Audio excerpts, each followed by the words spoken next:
Hamas کی جانب سے اسرائیلی دارالحکومت تل ابیب اور دیگر شہروں پر راکٹ حملے کیے گئے ہیں۔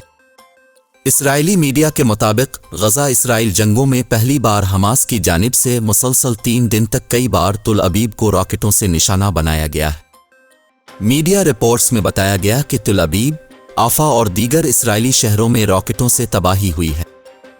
اسرائیلی شہر رہفوت میں ہائی ٹرانسمیشن لائن پر راکٹ لگنے سے بجلی معطل ہو گئی، جبکہ ایک راکٹ اسرائیلی علاقے القرا میں بھی گرا، جس کے بعد ہنگامی سائرن بجنے سے وہاں ہونے والا اسرائیلی عسکری کونسل کا اجلاس روکنا پڑا۔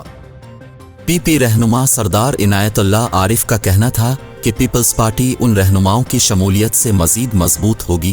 پیپلز پارٹی نے ہمیشہ عوام کی بات کی اور آن کے مسائل ایسے ہی حل کرتی رہے گی۔ تقریب میں بڑی تعداد میں کشمیری رہنما۔ اسرائیلی فوج کی جانب سے جاری بیان کے مطابق زمینی دستوں نے فضائیہ کی مدد سے الشجائیہ میں رات گئے محدود کارروائی کی۔ بیان میں دعویٰ کیا گیا کہ کارروائی میں حماس کے ٹھکانوں کو تباہ کیا گیا۔